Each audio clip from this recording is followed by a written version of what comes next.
Hi, I'm Daniel, I'm a sleep physician, and if you have insomnia, this channel is for you. Today, something really important. We're going to look at the gas pedal, sleep drive, the only thing that can produce sleep, and hyperarousal, the brake that can block even a strong sleep drive.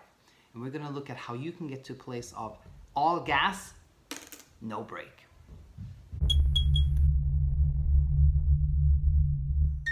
Hey there, super excited having you back here. If you're new to the channel, then a big welcome to you.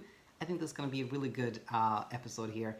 A concept that we might explore a lot actually going forward. But before we start, just a quick thing about how this came about. I was helping my wife who's creating actually a program for kids that are picky eaters, and how the only, and I was writing this module on how the only thing that really regulates hunger is very, very similar to sleep, meaning the only thing that can make you hungry is, fasting, not eating. So when you don't eat, you build a strong kind of hunger drive, which is like the gas pedal, if you will, But then imagine that you're really, really hungry, and then somebody serves you something that looks absolutely terrible. Well, guess what? That hunger can just evaporate.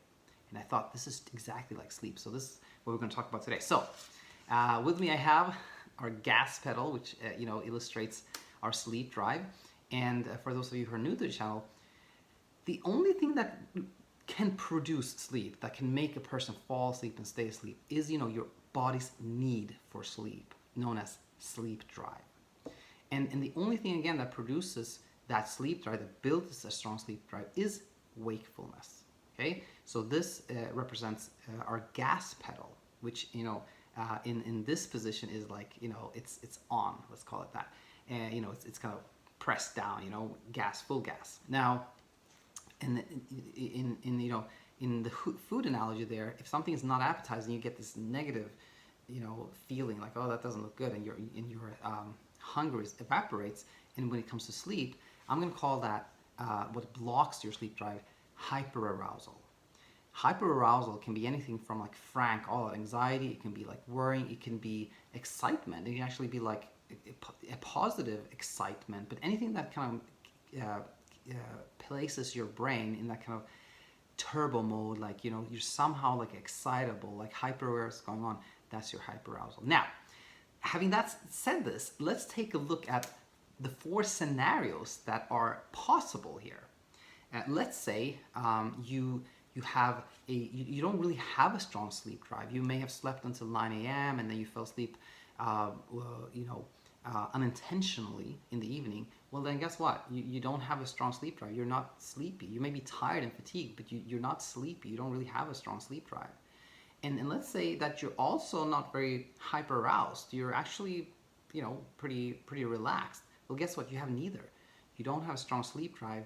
You don't have hyperarousal. What's going to happen? You might get some poor quality sleep, might sleep here and there, but not really feel good and feel refreshed. Okay, so that's one scenario. And then we have this scenario where again, you maybe slept in and you took a nap. You don't really have a strong sleep drive, but you are hyperaroused. You're worried, or you're stressed or something like that. Well, guess what? You're probably not going to sleep at all. Or maybe a little choppy sleep, but very little, okay? And then we have this scenario, which I think is a very common one. This is a scenario where you actually did get up early. You stayed awake the whole day. You do have a strong sleep drive. You need to sleep, but you're also hyper aroused. You're worried and you're stressed. So what's going to happen in this scenario? We have like both gas and brake at the same time. Well, it's going to be, again, kind of in and out of sleep, choppy sleep, superficial sleep. You're not going to feel rested. And then we have the scenario that we want, which is you got up early, you stayed awake throughout the day, you have a strong sleep drive, and you don't have that hyperarousal blocking sleep. This is the scenario where you're going to fall asleep and sleep well, right? So how can we get there?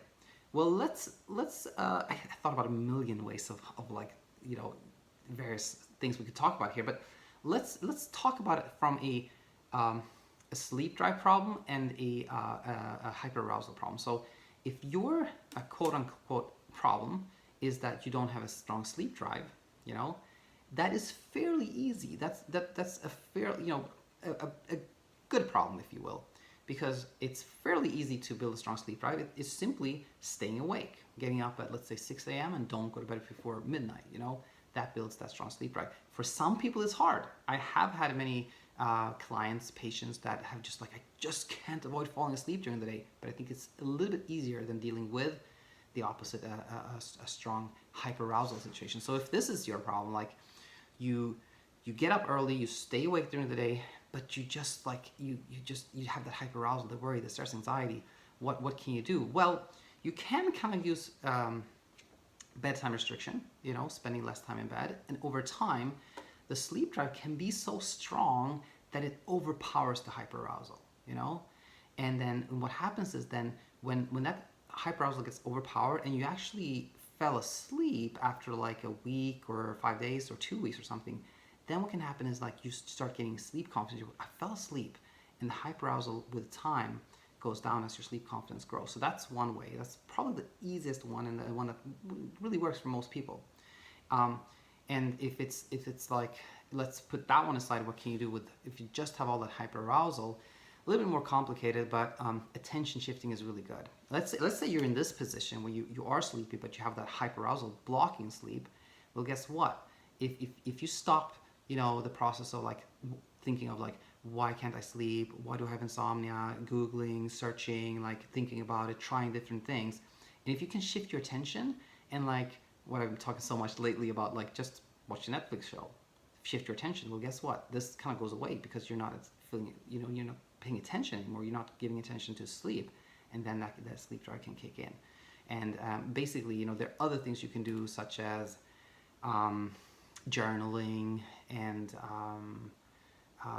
using like these kind of mindfulness techniques. There's a lot of things to do, but I think I mentioned the ones that I think were the most practical ones in this episode. So hope this was really, really helpful, and I will be back again tomorrow. As always, if you have questions, please leave a comment or send me an email, daniel@insomniainsight.co. And if anyone out there wants direct and unlimited access to myself, wants to work with me, then please, if you have an iPhone, download Bedtime with the Y from the App Store.